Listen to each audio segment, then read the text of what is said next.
20 years ago, the Gray family vanished, without a trace, no wreckage, no bodies. Only one survivor. 7-year-old Jonah was found unconscious on a desolate highway, with no memory of what happened now at 27. Jonah receives a mysterious clue that sets him on a relentless search for answers, one that will change everything he thought he knew. Will Jonah finally uncover the truth? Or will he vanish just like they did? Before we dive into the story, let us know where you're watching from. And if you stand for justice, be sure to like and subscribe for more. Jonah Gray jolted awake, heart pounding. His breath came in short, sharp gasps as his mind clawed at the remnants of a dream that had already begun to slip away.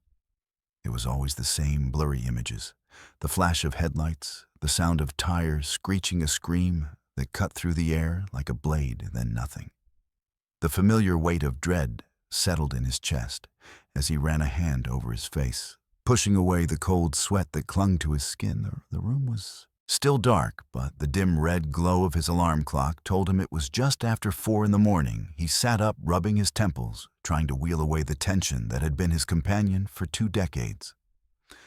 Today marked 20 years since the Gray family. His family had vanished, without a trace. His parents, Samuel and Amanda, his 2 sisters, Lauren and Tiffany, gone. Jonah swung his legs over the side of the bed, pressing his bare feet against the wooden floor. His apartment was quiet, the kind of quiet that pressed in on him, suffocating. He reached for the remote on his nightstand and switched on the television.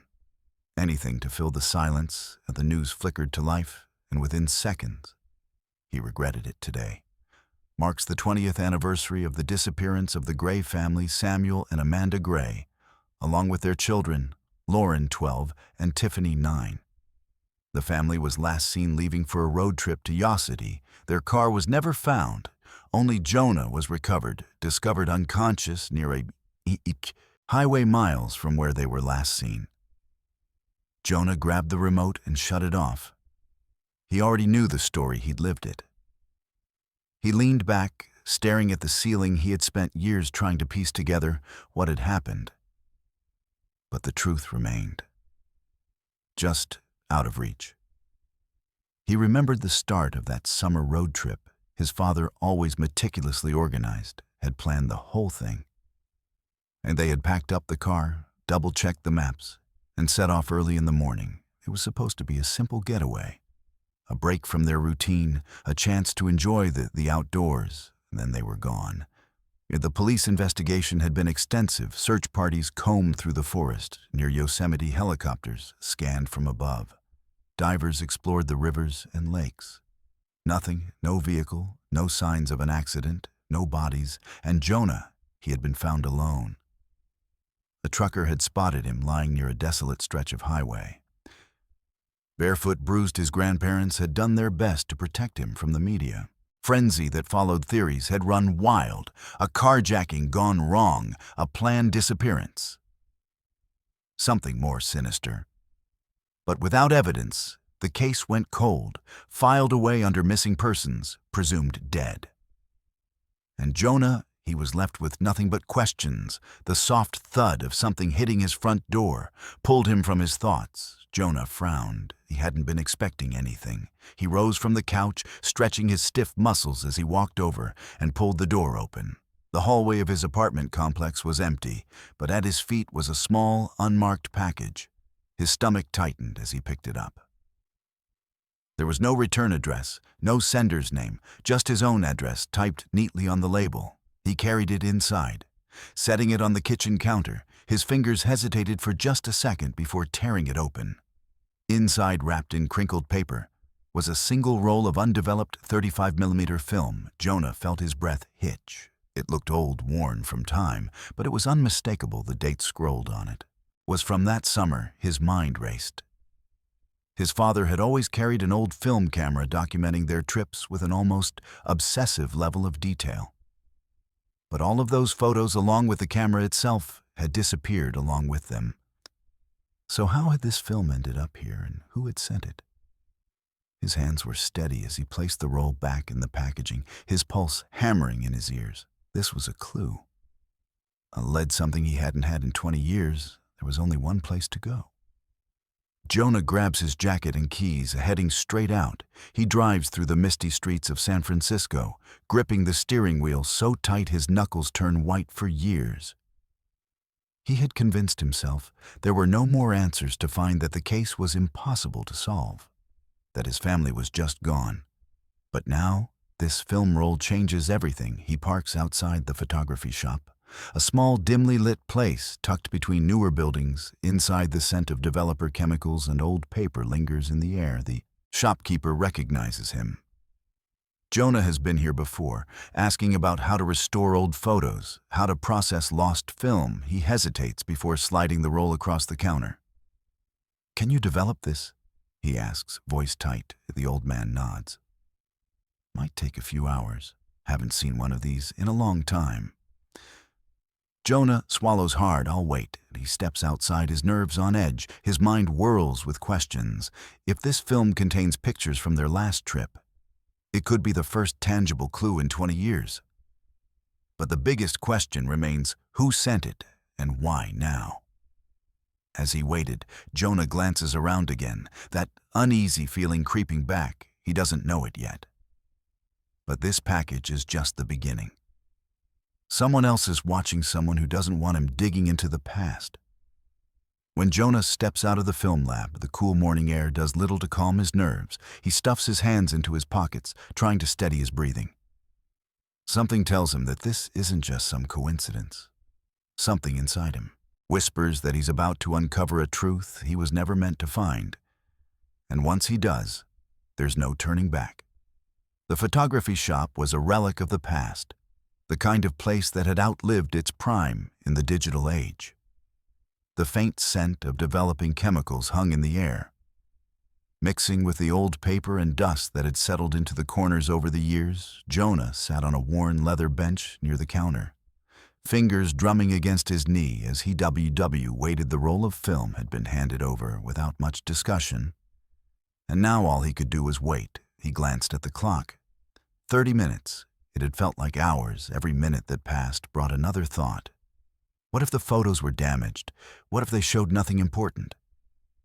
What if this was just some elaborate prank? He tried to suppress the doubt. But it GD at him, a quiet, insistent voice in the back of his head. The shopkeeper, an older man with a pair of thick glasses perched on his nose, finally re-emerged from the back. He held an envelope in one hand and a solemn expression in the other. "Here," the man said. Setting the envelope on the counter, some of them came out clearer than I expected. "Looks like a road trip." Jonah nodded stiffly, barely able to get out of thanks before snatching the envelope and retreating to the side of the store. His fingers trembled lightly as he slid the photos out, and the first few were mundane snapshots of the road. The car parked outside a rest stop, his sisters making goofy faces in the back seat, ordinary memories frozen in time. Then, as he flipped through the stack, his stomach twisted. One photo showed them at a gas station, his father standing by the pump, Amanda inside the convenience store, and in the background, a man partially out of frame, standing too still, too focused on their car. Another image showed them at a roadside diner, a small place with faded neon signs, the kind of place that catered to truckers and lost travelers. His mother sat at the table staring at the camera, but it wasn't a casual glance. Her eyes were wide, uneasy. In the next shot, she was turned slightly, looking over her shoulder at something or someone outside the frame. Jonah felt his pulse quick. His mother had been worried about something, and it had been captured here on film. Had they been followed? Had she noticed something his father hadn't? The last photo made. His breath catch. It was an accidental shot, likely taken in a rush, slightly blurry. But it showed a man sitting in a parked car watching them. His face wasn't clear, but the feeling in Jonah's gut told him all he needed to know. This wasn't a coincidence. Jonah took the envelope and left without another word. He drove straight home, barely registering the turns he made or the traffic that moved around him. When he finally arrived, he tossed the photos onto his desk, spreading them out beside the stacks of old case files and reports he had collected over the years. The police had done their job, but not well enough. He knew their reports inside and out. The official conclusion, and the family likely disappeared due to an accident or carjacking, a theory built on nothing but speculation. He pulled out the old police reports, flipping through pages filled with sterile language. And inconclusive findings, the detective assigned to the case had been a veteran detective. Owen Mason, now retired. But back then, one of the best, yet even he had come up empty. Jonah skimmed the interview transcripts. The boy was found alone, uninjured, except for some bruises. He was disoriented, unresponsive for hours. He claimed he didn't remember anything possible. Trauma-induced amnesia. He clenched his jaw. He still didn't remember. Not fully. He moved to the next report, one he hadn't paid much attention to before, it detailed the financial transactions of his parents leading up to their disappearance. Something stood out this time. His father's credit card had been used once, after they disappeared. Jonah frowned. Reading the line again, transaction, gas station, purchase amount, 32. 76 location, 200 miles from last known. Stop. Jonah's pulse quickened, and this had been overlooked. It hadn't fit the carjacking theory, so it had been dismissed as fraudulent use. But what if it wasn't? He grabbed his laptop and pulled up a map tracing the route. His family's last known location had been along Route 120, heading east toward Use. The gas station where the car card was used far off. That route had his father gone there, willingly had someone forced him to. It was time to find out. Jonah stared at the map, then at the photos, then back at the police reports. His mother had been afraid of something. His father's card had been used after they vanished. And now, for the first time in 20 years, he had something real to go on. His fingers curled into fists. The police had stopped investigating years. Go. The case was cold. No one was looking anymore. But he had to.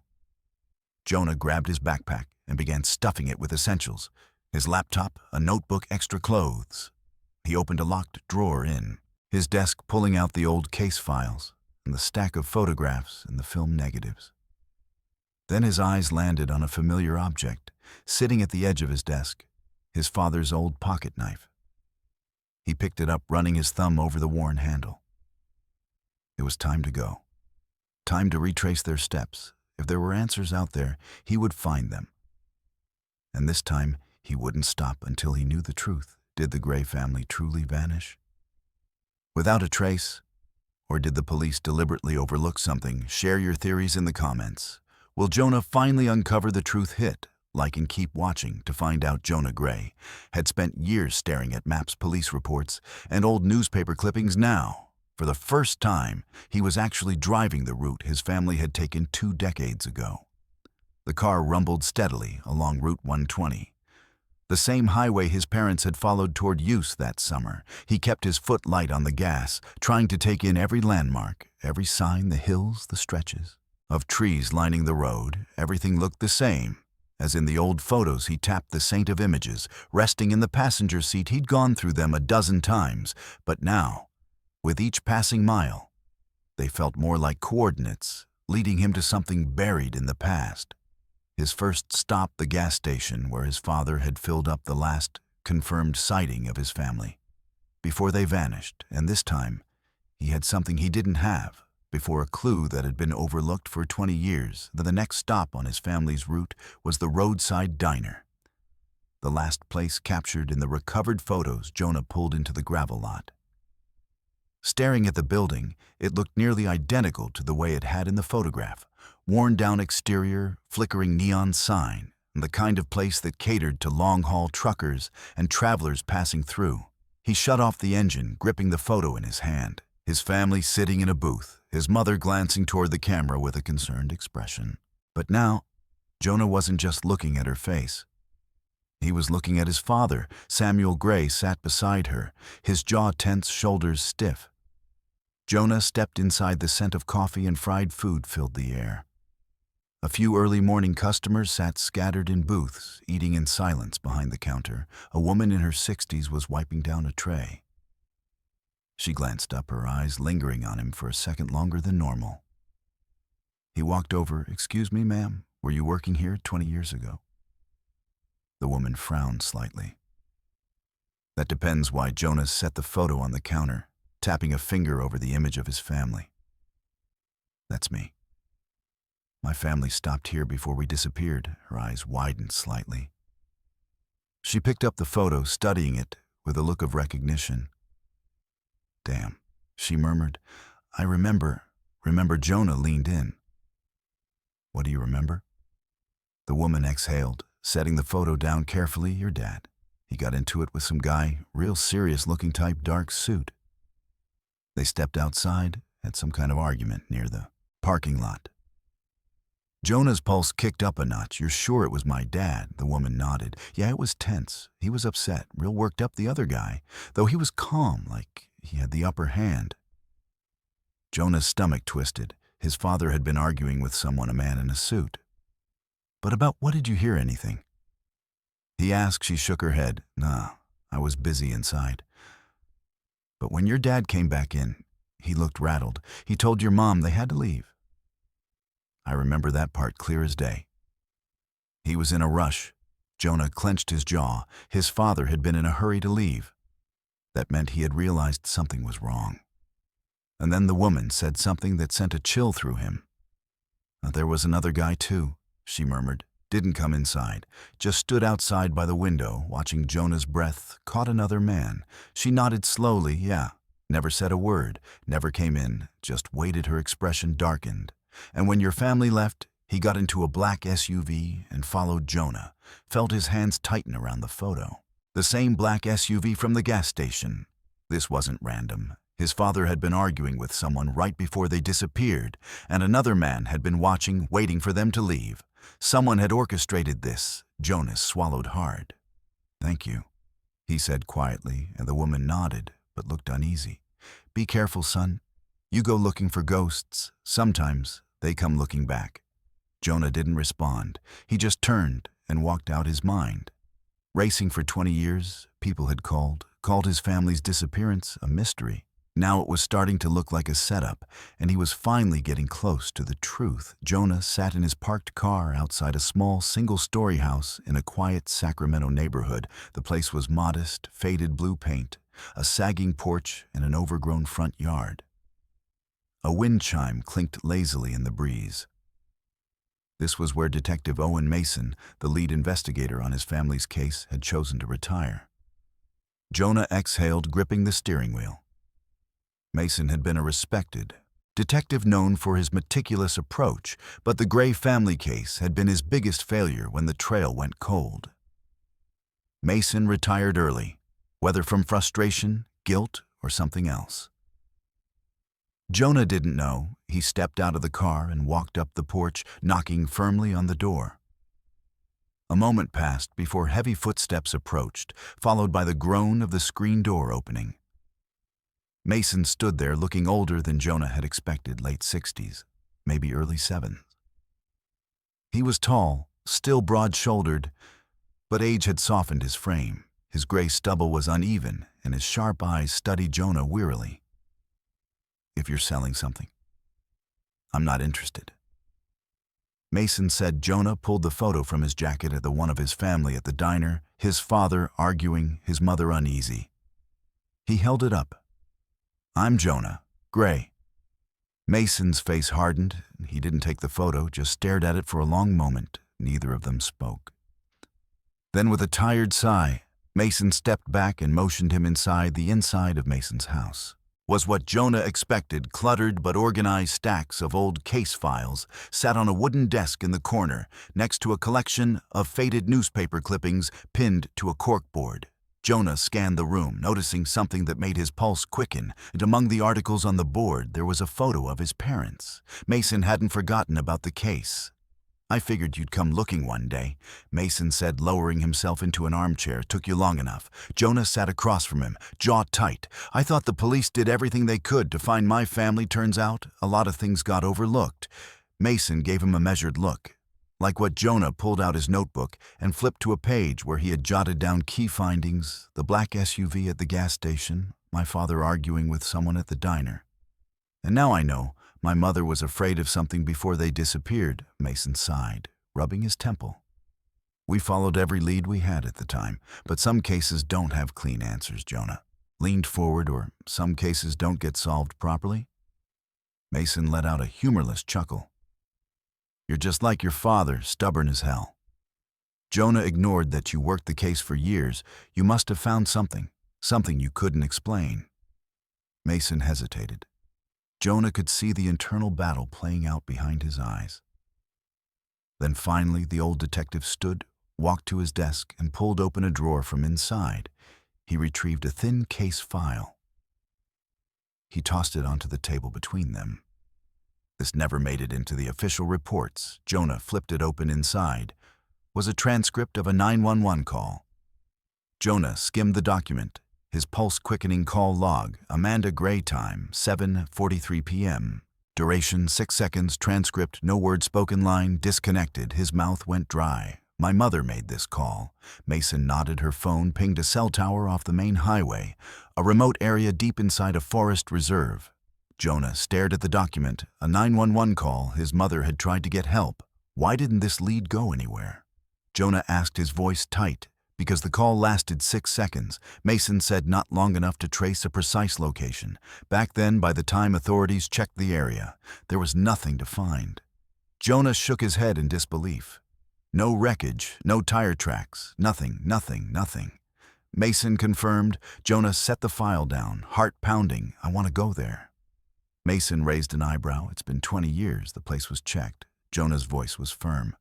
Not by me. The retired detective exhaled, staring at the old case file like it was a ghost from his past, and then after a long silence, he nodded. All right. Mason said, I'll take you. Jonah swallowed the lump in his throat. For the first time in 2 decades, he was about to step foot in the place where his family had last been alive.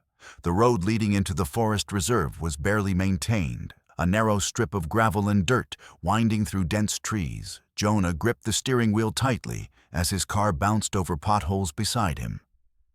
Detective Owen Mason sat in silence, his eyes scanning the thick underbrush beyond the road. It had taken over an hour to get here from Sacramento. The area was isolated, untouched. The kind of place no one would stumble upon by accident. This is it, Mason muttered. Glancing at the GPS, he pointed ahead. That's the closest we can get by car. We'll have to walk the rest of the way. Jonah parked near a clearing, cutting the engine. The quiet was immediate. No traffic. No distant hum of civilization, just the sound of the wind rustling through the trees. Jonah opened the door and stepped out. The forest was damp from a recent rain, the air thick with the scent of earth and pine. He turned to Mason. How far from here? Mason checked his notes. 1/2 mile. We head northeast, Jonah nodded, and they started walking. The deeper they went, the thicker the forest became.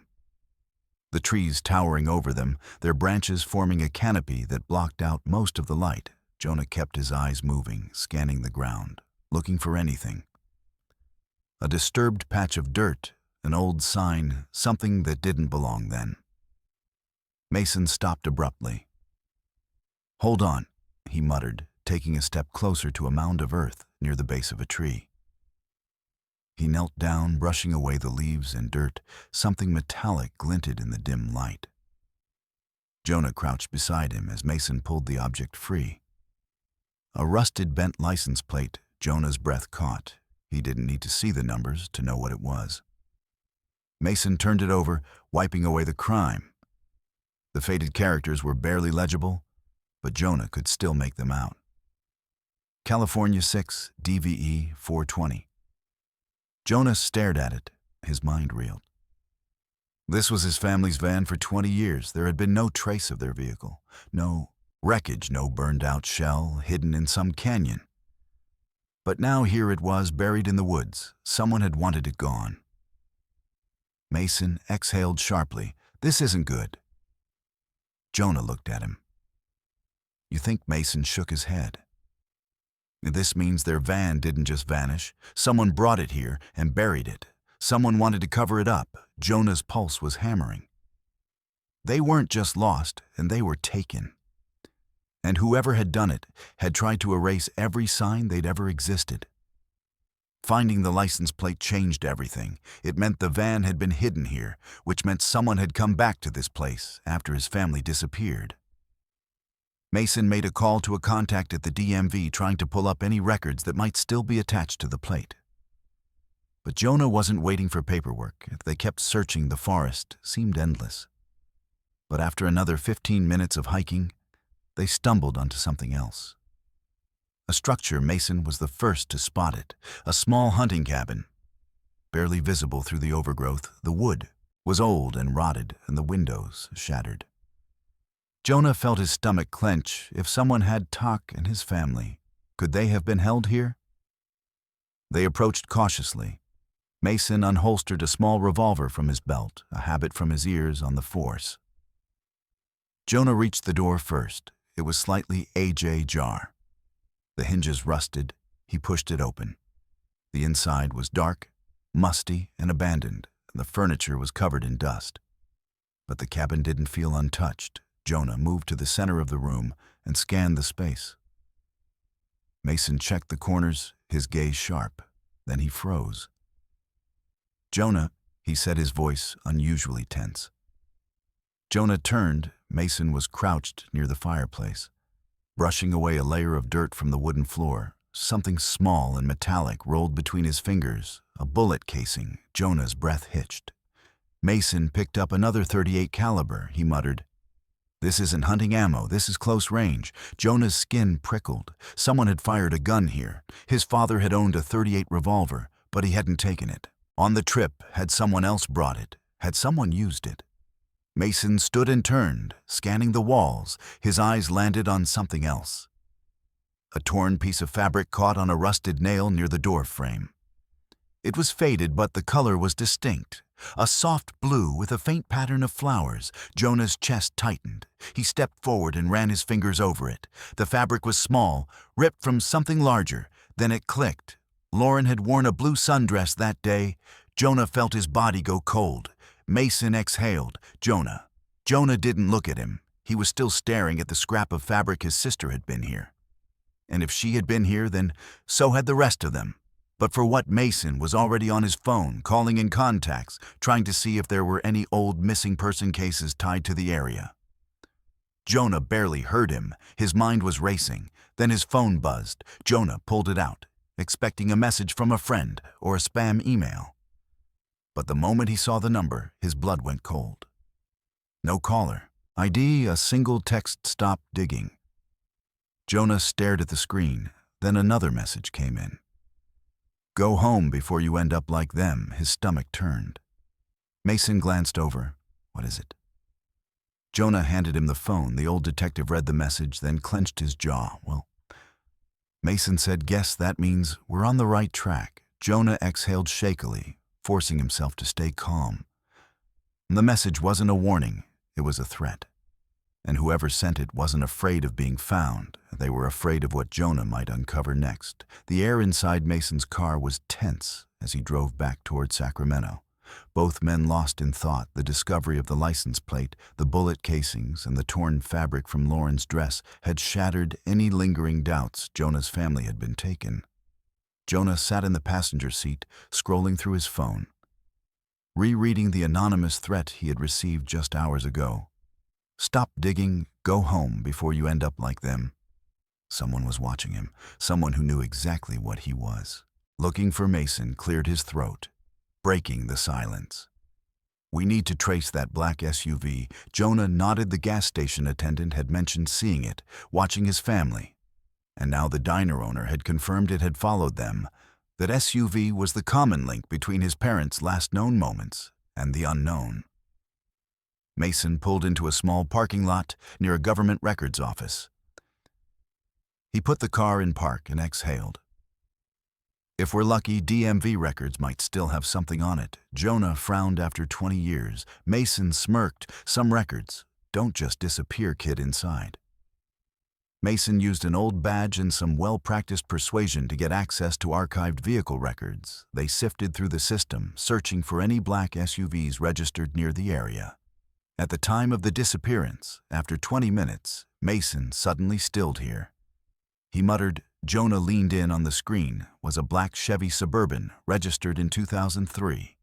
To a Frank Wilson, Jonah's heart pounded. Who is he? Mason clicked deeper into. The record lived in Modesto, no outstanding warrants back then, nothing serious on paper. Jonah pulled out his notebook, flipping to the timeline of his family's trip. Modesto, that's along the same highway route we were on. Mason stared at the screen, his jaw tightening. Let's see what Frank Wilson's been up to. Since then, they ran a background check, and almost immediately the screen filled with recent records. Frank Wilson was no ordinary guy. Wilson's name appeared multiple times in federal crime databases. Jonah scanned the records, his pulse quickening. Wilson had ties to smuggling, extortion money, laundering connections to organized crime. Mason leaned back in his chair. He went from a nobody to a serious player in underground operations. Jonah frowned. But why would a guy like that be watching my family? Mason drummed his fingers on the desk. That's what we need to find out. Jonah's mind was racing. He had spent years assuming his family had been in the wrong place at the wrong time, but if Wilson was involved, then this wasn't just some random crime. His family had been targeted. Jonah hesitated, then asked the question that had been gnawing at him since the moment he saw his father's face in the diner photo. What if my dad had something to do with this? Mason glanced at him. What do you mean? Jonah pulled out his father's work history. My dad worked for a high-profile financial firm. He wasn't just an accountant. He had access to sensitive records, client accounts, offshore funds. Mason's expression darkened. A firm like that would be the perfect place to launder money. Jonah swallowed, and if my dad found out, if he knew something he wasn't supposed to? Mason nodded grimly, then. This wasn't just a carjacking or some random abduction. It was a hit. The realization hit Jonah like a punch to the gut. His father wasn't just a victim. He might have been the reason they were taken. Jonah couldn't shake the feeling of being watched. After leaving the records office, they split up. Mason went back to dig deeper into Wilson's current whereabouts, while Jonah returned to his motel room just outside the city. He parked the car, grabbed his bag and stepped out. The air was cold and still. Then in the corner of his vision, he saw a dark sedan parked 2 spaces down. It wasn't there when he left earlier. The windows were tinted, the engine still running. Jonah froze. He turned, pretending not to notice, and walked toward the motel entrance. But as he reached the door, he caught a glimpse of movement, and the driver was watching him. His pulse spiked, keeping his movements calm. He pulled out his phone and snapped a quick photo of the license plate. Then, without hesitation, he ducked inside the motel and headed straight for his room. He locked the door, heart hammering. Someone was tracking him. A minute later, his phone buzzed a new message. No call or ID. You should have stopped digging. Jonah exhaled sharply, his hands clenched into fists. This wasn't just some cold case anymore. It was still alive. And whoever had been behind his family's disappearance was still out there. Watching, waiting, Jonah sat in the dimly lit corner of a coffee shop, his laptop open in front of him, scanning through old company records, news articles, and legal filings tied to his father's former employer, Eldridge Financial Group.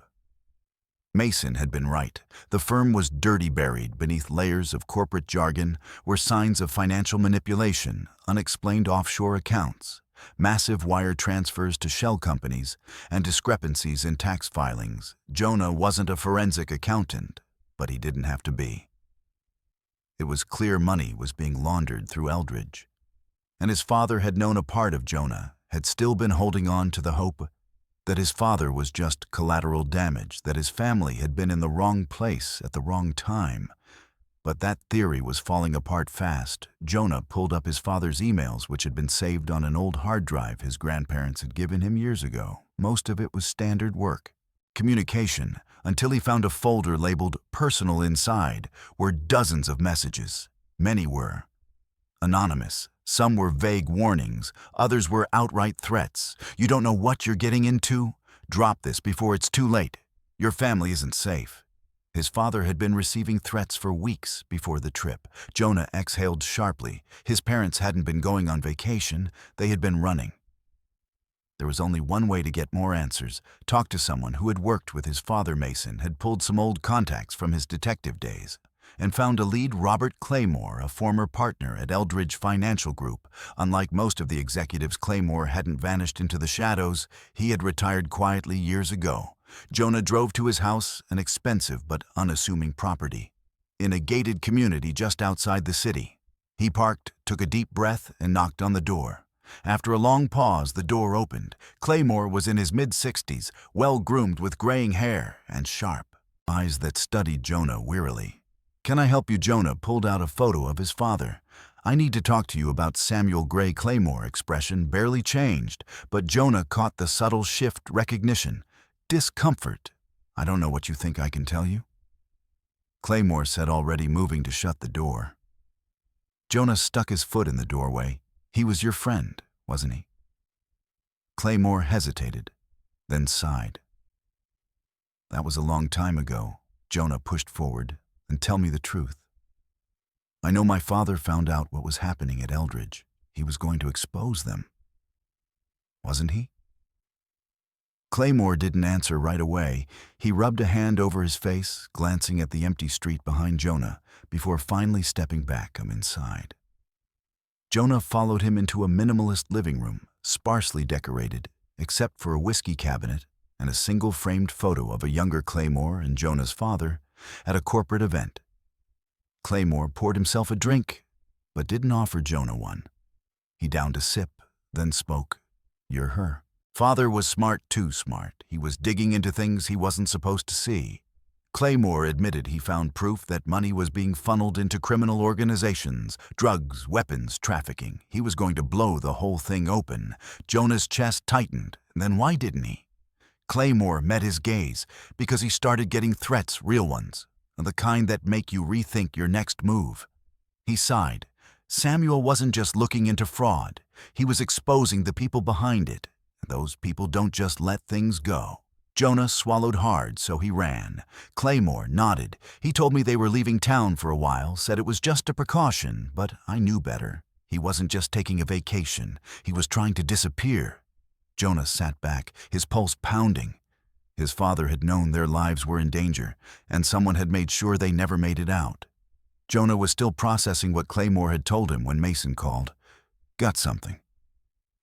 Mason said, "Meet me at the old pier in 20 minutes." The urgency in his voice sent a jolt of adrenaline through Jonah. He didn't ask questions.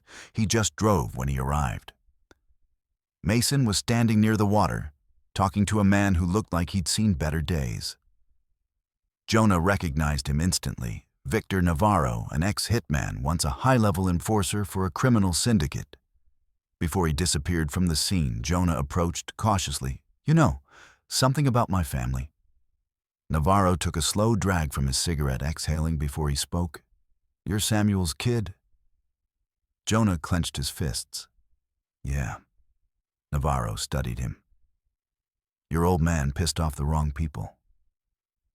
Jonah didn't blink. "I figured that much out, but why take out my whole family?"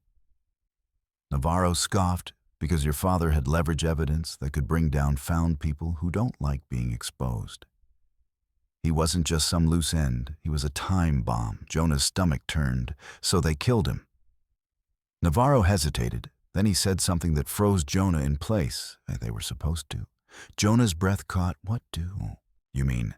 Navarro exhaled. "The job was to eliminate the whole family. No witnesses, no loose ends." Jonah felt lightheaded. He had spent his whole life assuming that his family was deadhead. But something went wrong. Navarro continued, his voice lowering. "Not everyone was killed that night." Jonah's throat tightened. "Who?" Navarro flicked his cigarette into the water. Then he looked Jonah dead in the eye and said, "Your mother and sisters might still be alive." Jonah felt like the world had tilted beneath him alive for 20 years. He had believed they were gone, that they had been murdered and their bodies buried in some unmarked grave. But now, this changed everything. Jonah sat in the motel room, his hands clenched into fists. as he processed what Victor Navarro had just told him. His father had been executed that night. His mother and sisters had been taken alive. His mind refused to accept it. For 20 years, he had believed they were dead. He had spent sleepless nights picturing their final moments, imagining what might have happened in the darkness of that road. Now the truth was worse. They kept them alive. Jonah asked, his voice tight. Navarro nodded. They weren't after just your old man. Your mother had access to everything, he knew. The financial records, the client lists, offshore accounts, she could have burned them all. Jonah felt a sharp pain in his chest. His mother hadn't just been a bystander, she was a threat. And the syndicate had known it. Where did they take them? Jonah pressed Navarro, hesitated last. I heard they were being held in a compound in Montana, one of the syndicate's safe houses. The group that ran it, they disbanded years ago. Jonah shot Mason a glance. The retired detective had been silent, arms crossed, his expression unreadable. Finally, Mason spoke. If that place is empty now, it means one of two things. Either they're gone or someone's still keeping them hidden. Jonah didn't hesitate. Then I'm going to Montana. Jonah barely made it 3 blocks before he realized they were being followed, the dark sedan. From earlier, the one that had been parked outside his motel was back, trailing them from a distance. Mason noticed too. They're on to us. Jonah gritted his teeth. Let's see how bad they want this. He took an unexpected turn, speeding down an alleyway behind a strip mall. The sedan followed. Brace yourself, Mason muttered, pulling his revolver from his coat. Jonah cut across another street, trying to shake them. But the sedan was closing in, then gunfire. The back windshield exploded, glass shattering as bullets tore through the trunk. Mason barked. Jonah yanked the wheel, sending the car skidding around a corner. He gunned it down the highway ramp, weaving through traffic. The sedan kept coming. Mason rolled down the window and fired. 2 shots, the second one hit the sedan's front tire. The vehicle veered off the road, slamming into the guardrail. Ada didn't stop. They had their warning. The syndicate wasn't just watching anymore. They were ready to kill. By the time they reached Montana, the tension was suffocating. The compound sat deep in the woods, isolated and forgotten. The buildings were abandoned, or so they seemed. Jonah parked 4 miles away, surveying the area through binoculars. The main structure was a large weathered house with a smaller outbuilding nearby.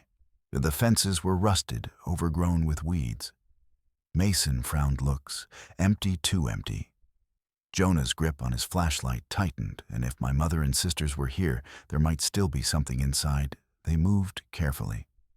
Approaching from the tree line, every step felt heavier, and the weight of 20 years of questions pressing on Jonah's chest. He reached the front door first. It was slightly ajar. He pushed it open. The inside was cold and eerily quiet. The living room had been ransacked, old papers and furniture, overturned signs of struggle. Then Jonah's eyes landed on something in the corner. A cot, old but still intact, with a faded blue blanket draped over it. Jonah's breath caught. It was the same shade of blue his mother used to keep in their house.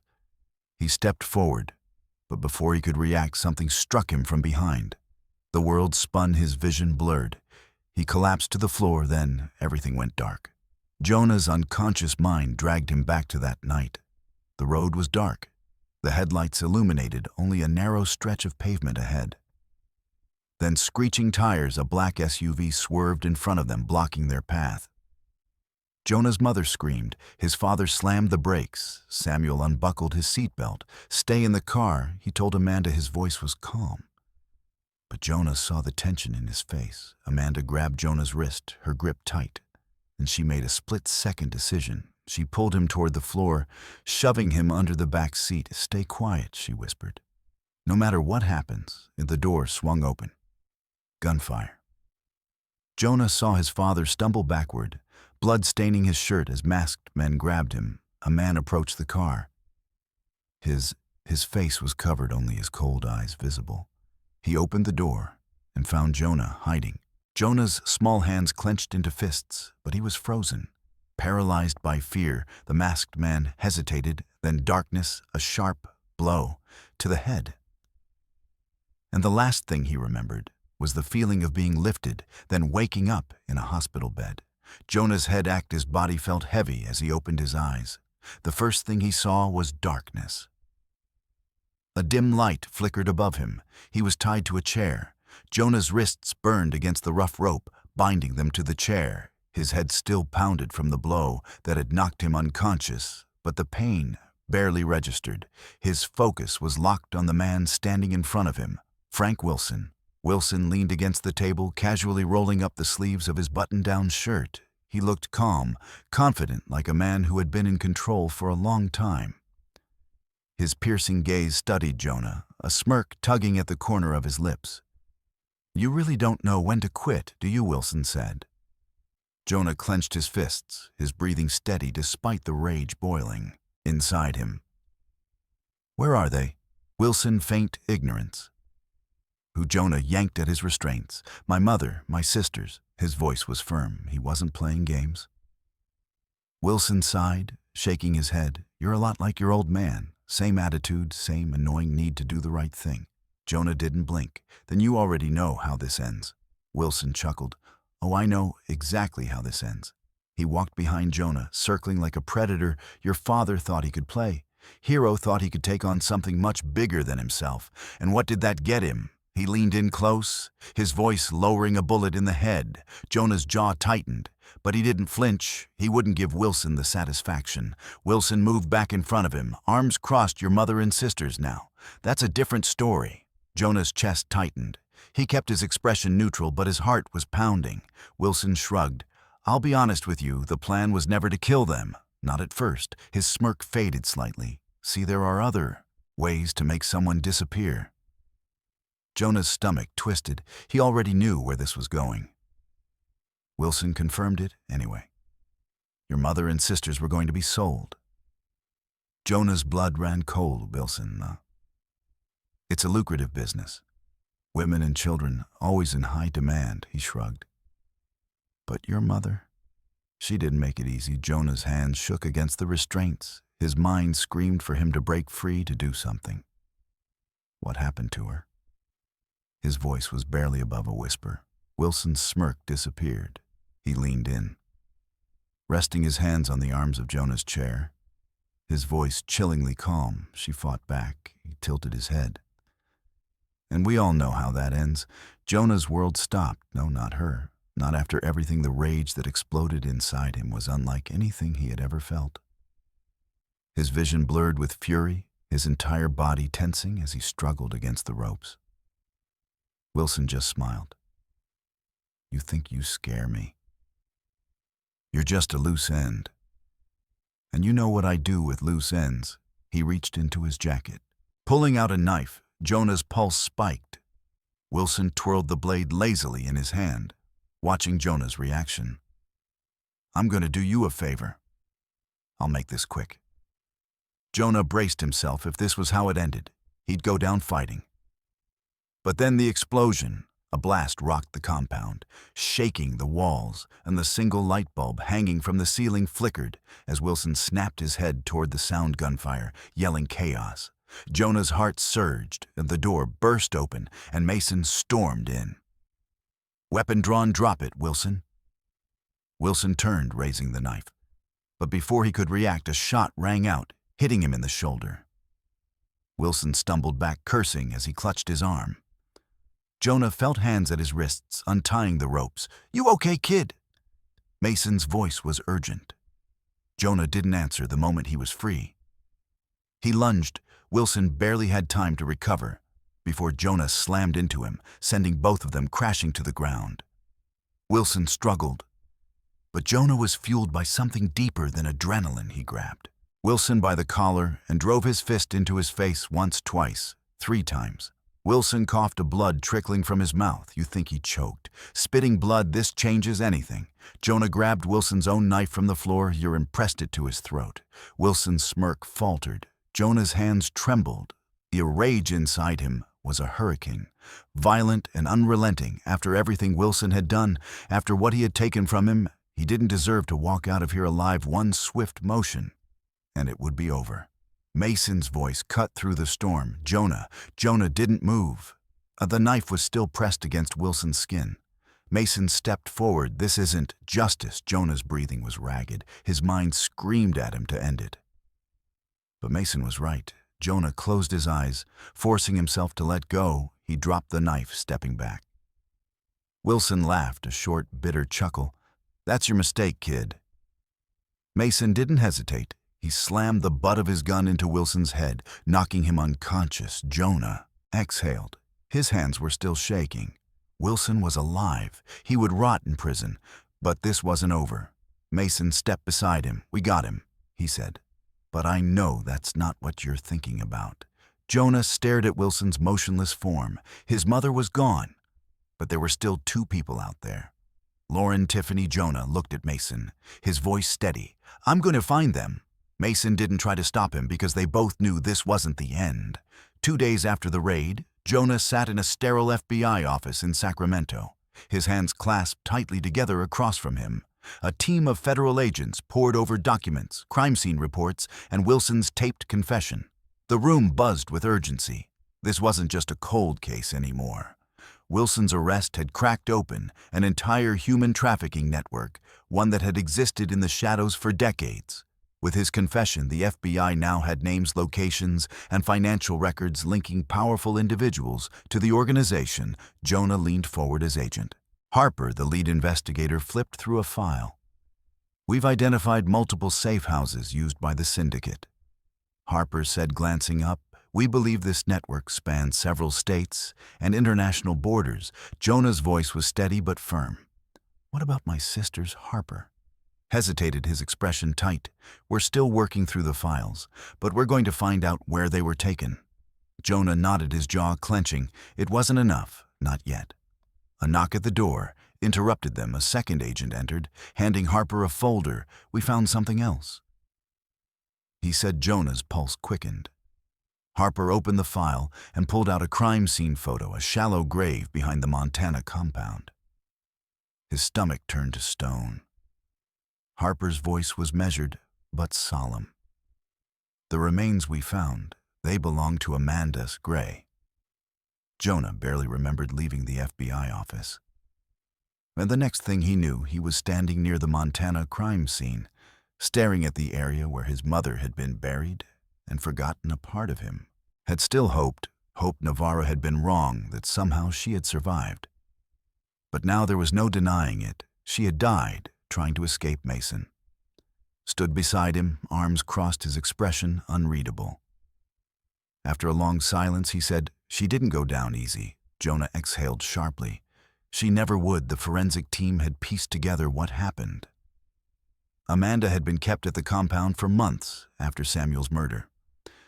But she had never stopped fighting when the syndicate moved her. She tried to run, and they had ended it right there.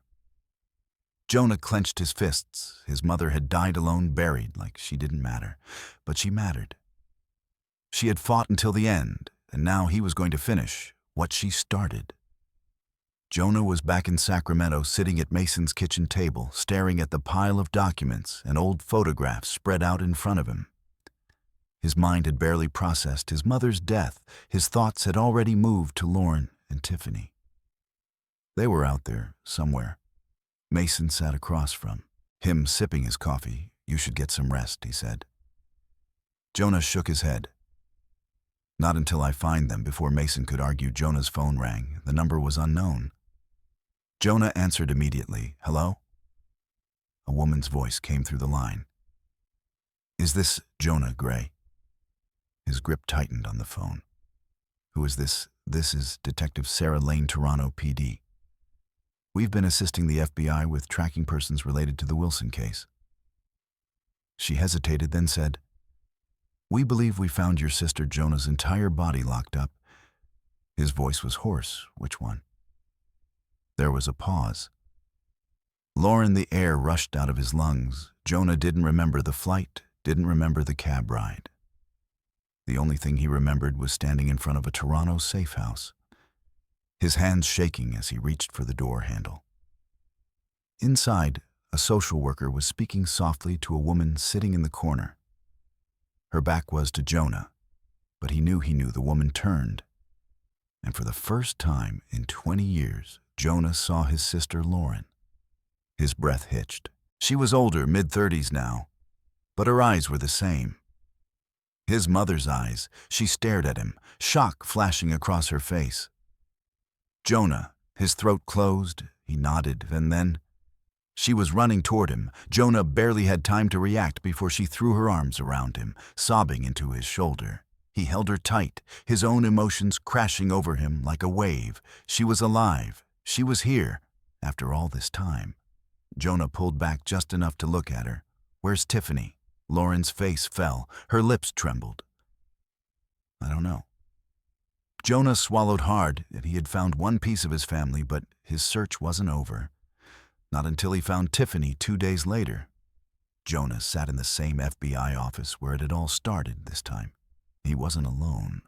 Lauren sat beside him, holding a cup of coffee she hadn't touched. She was still processing everything, and the investigation, the arrests, the fact that Jonah had spent his whole life searching for them across the table. Agent Harper was speaking with Wilson's network collapsed. "We've been getting new leads every hour, but finding Tiffany." He exhaled. "It's going to take time." Jonah nodded, and then, "I'm not stopping." Lauren looked at him, eyes glassy, but full of resolve. "Neither am I." Harper gave them a long look, then said, "We'll keep you in the loop, I promise." As they stepped outside, Jonah took a deep breath, looking up at the sky for the first time in 20 years, and the weight on his chest felt lighter. He had lost his parents, but he had found his sister, and he would find Tiffany one way or another. Lauren squeezed his arm. "We'll find her." "Jonah." Jonah exhaled and nodded. "Yeah, we will." And as they walked away, he knew the search wasn't over. But this time he wasn't searching alone. Thanks for watching till the end. If you enjoyed this story, give this video a like if you haven't already, and subscribe for more.